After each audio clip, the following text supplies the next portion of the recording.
guys, it's Melanie. Happy Friday again. I just did my weekly favorites earlier today, and I have finished all of my little projects that I was supposed to do a little bit early, so I thought that I would show you guys a little bit of a haul. So I just got in an order from Dinair, and then I also placed a Bath & Body Works order because I had a coupon code. So I'm going to start with the Bath & Body Works stuff and then talk a little bit about the Dinair Airbrush stuff. So first thing, so this actually was an exchange. So I had purchased 4 of the summer boardwalk candles, and I realized that when I was done burning the first one that it was like too sweet, and it's like it hung around a little bit too long. I love the smell, but Craig didn't like the smell so much, which completely bummed me out. He walked into the house one day and he was like, "Why does it smell like caramel corn?" He likes caramel corn, but for whatever reason, I think that he thought it was just too sweet. So I try not to like, he really doesn't make a lot of comments about the candles that I burn, but when he does, like I try to kind of keep that in mind and be a little bit more considerate. So I ended up taking the 3 summer boardwalk candles back and exchanging them for 3 of the apple crumbles. So this was part of the sale as well. So these were only 10 bucks each. Oh, this smells good. I just lit this downstairs. It literally smells like an apple crumble. And he doesn't mind this smell. I've had this before and he's liked it. So this smells like baked Granny Smith and Macintosh apples topped with vanilla crumble, cinnamon, and nutmeg. So I'm glad to have a few more of these because I really like this scent in the fall. And it's just such a pretty green. Look at that vibrant color. So anyway, I'm glad to have a few more of these. I think that they might be discontinuing this scent or at least repackaging it. So that's why these were part of the sale. So I'm really glad to have a few more of these. Sophie just went in my little desk here. I also picked up one of the body creams in Juniper Breeze.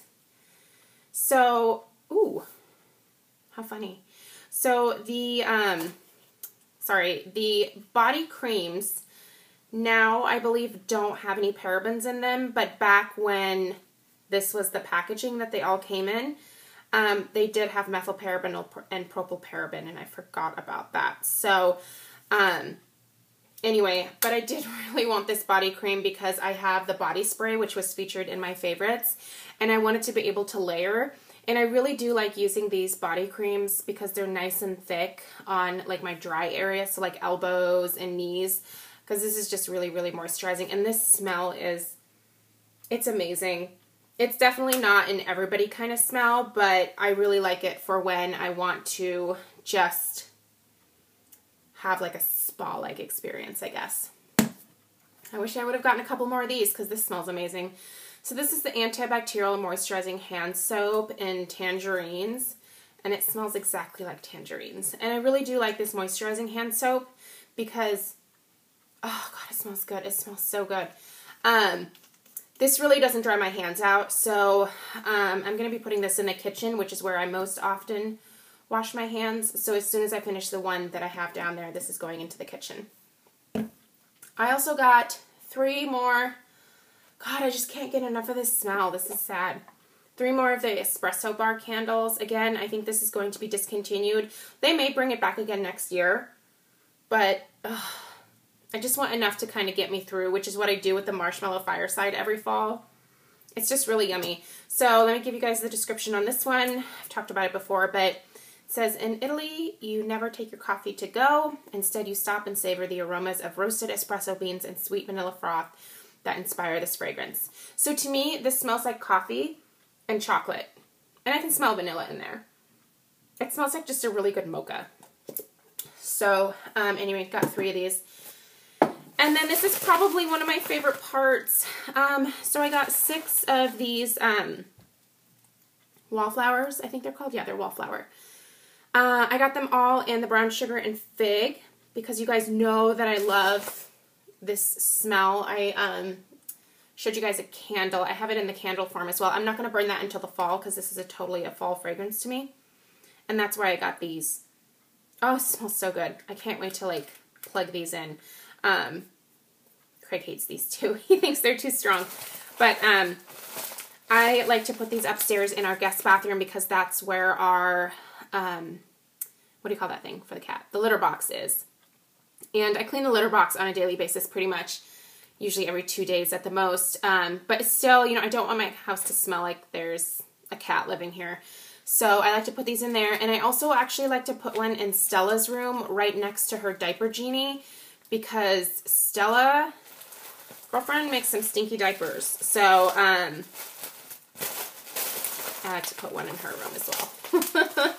So the cat and Stella are the two stinkiest beings in this house. So I've already got these mixed in with my other airbrush, so I'm going to have to dig them out. But so let me know if you guys want an in-depth review and demonstration of the Dinair Airbrush system. That is what I use in my professional kits, so that's what I use on my clients. I know some people don't really like airbrush for special event makeup because they think it can look too flat, but I find that it's so much more comfortable for my clients to wear. They are amazed at when they see their skin completely flawless, but they don't feel like they have spackle on their face. Like, liquid foundation can feel so heavy, especially if you have a lot of problem areas to cover up. I mean, even if you're going in with like a specialty concealer, that's still more and more product that you're putting on top of the skin, and it can look cakey. And I've seen a lot of my brides who have had their makeup done by others at, you know, 7, 8 o'clock in the evening. It's like melting off of their faces. You know, it looks good for all the pictures and everything, but by the time that the girls are dancing and they've been outside taking pictures and stuff, like it melts off. And so I noticed that with my brides, like they still look fantastic at like 11 o'clock when they're doing the send-off. So I really believe in the airbrush. I know it's not for everybody, but if you guys are interested in an in-depth review and demonstration, let me know. I'm more than happy to do that for you.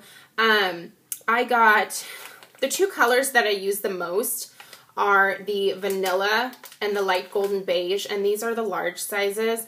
So these are $25 each. I go through these quite a bit because the light golden beige is such a universal color, and I can make it just a tad lighter by adding a little bit of the vanilla.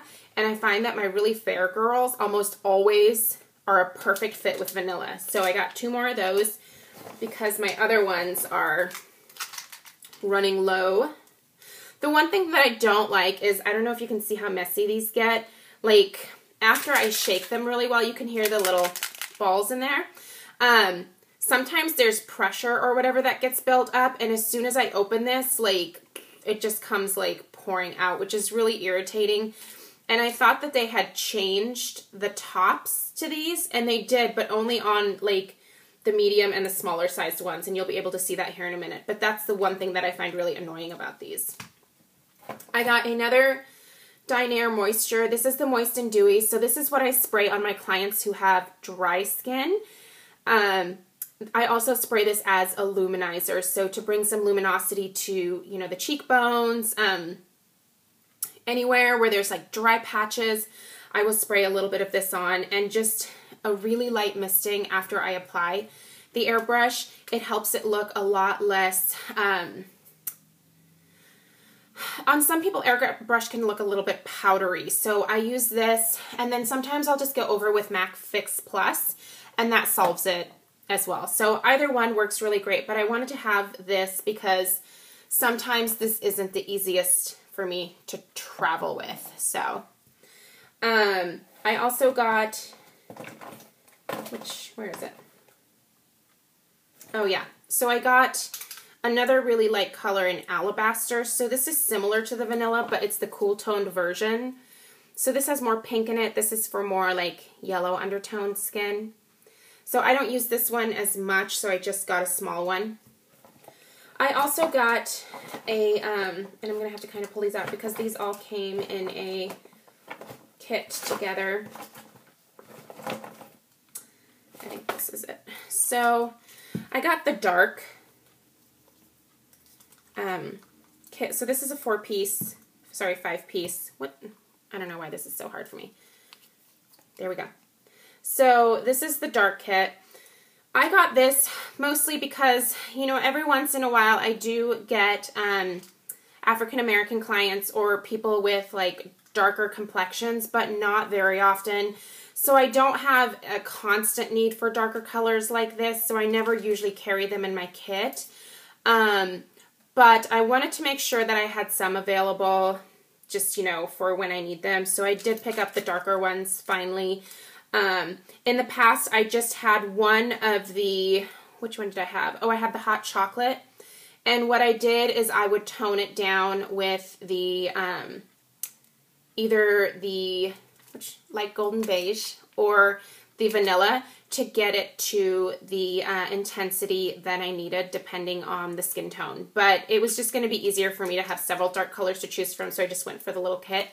I can also use these by just adding like a half a drop or more to the light golden beige to increase the intensity for someone who has, you know, maybe a tan or whatever. And I do still have a bunch of like other ones in here. Some of them are almost empty, so I really just need to kind of get rid of them. Like I think this golden tan is probably done for. So I need to go through and do that. I also finally picked up these little brushes, which I'm so glad they finally came out with these. You use these to actually clean the air gun. So I use this little one. I don't know if you can tell the little bristles on it. They're tiny, tiny. I use this one to clean the inside. It'll make sense when I do a demonstration on the video, but if you don't clean your airbrush gun regularly or immediately after you use it, if you don't run cleaner and water through it, what happens is the makeup gets built up inside and eventually like makeup will stop actually going through and then you have to buy a new airbrush gun. I ran into that last summer when I would do, you know, huge wedding parties and then immediately I would have to leave and I would have to go and do like wedding coordination, or I would have to go, you know, run errands or whatever. And I wouldn't necessarily clean the gun right away. And by the end of the summer, I had to buy a new airbrush gun because no more makeup was traveling through. So I'm much better about it now, but this is also going to help because this will just get the residue off the sides. So anyway, excited about that. That's going to be really handy. So again, let me know if you guys want a review or demonstration of the Dinair Airbrush. I know it's expensive. It's not like an everyday kind of investment, but if you do go to a lot of, you know, if you have a lot of special occasions, it's definitely worthwhile because it's a lot more long wearing and it doesn't feel as heavy or cakey. So anyway, for what it's worth, I love it. Let me know if you guys have any questions and I'll see you in my next video. Bye.